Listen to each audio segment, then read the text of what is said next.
Hey, so I'm Adam with DBX, and I've got Brent here. He's our expert for implementation.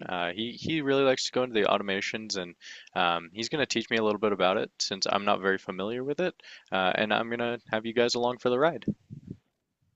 All right, Adam.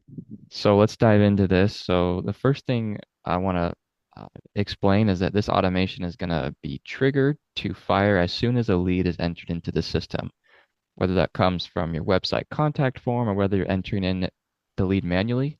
It's going to trigger this marketing automation for us. Awesome.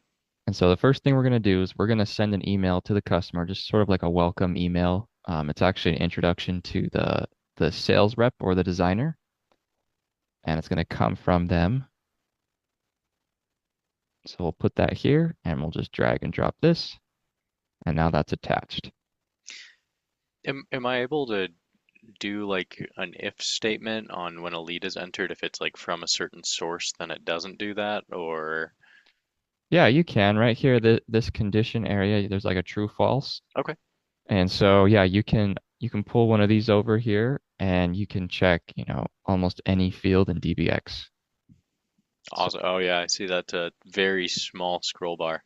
yes, There's very, got to be a lot in there. there are many options here. So, and then once you add one of these onto here, there's a true false you can tag on. I'll show you this in a bit here. Cool. Um, but just getting back to our first email, we're also going to send an email to the sales rep to notify them that they have a new lead in the system. We'll actually change this from customer to the owner of the lead. All right, and we'll drag that here. And there we go. So now we're sending one email to the customer, one email to the sales rep just automatically.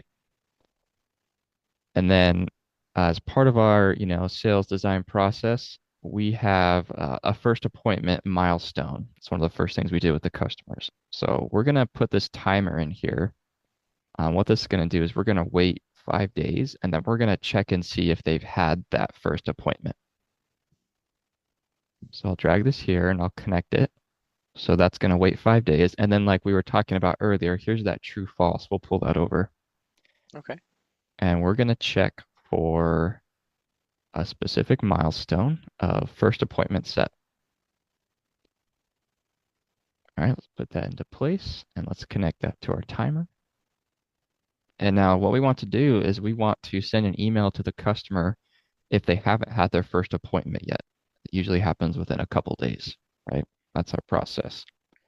So we'll do another email here.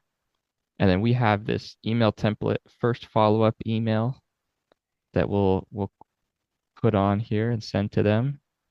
And just to give you a brief look at what that looks like is here's our email template, just a simple follow-up asking them to reach out to us to, answer any questions they have.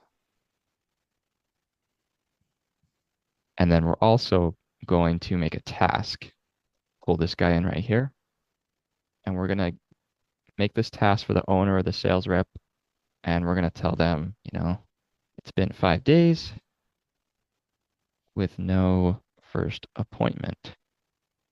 And we'll make this red and due immediately. So they'll be emailed and also texted as soon as this fires off. And so they'll see this task in their box as well. And that way they'll know they have this lead to follow up on and they can work that lead and get that appointment set. And we could also attach something for true as well if we need to like make a note or something in the system that says, okay, first appointment has been set, this automation is done. We could do that by dragging this note here saying, no, Gotcha. automation is finished. Yeah. And that's that's a pretty simple setup there, but you can imagine how it can get more complex. You can put more timers, wait more days, check more conditions. But that's the basics of how to set up this automation emails going on. So does the grid expand out as I put more in here? Say it starts to get too big of an automation Yes, it or will. okay, cool. That sounds really effective. All right. Any other questions about this? And I don't at this time, but if anyone seeing this does, feel free to ask away. We're here in the office. call us at 480-545-6777, and then you can get through to the sales team or implementation team. We're more than happy to answer questions.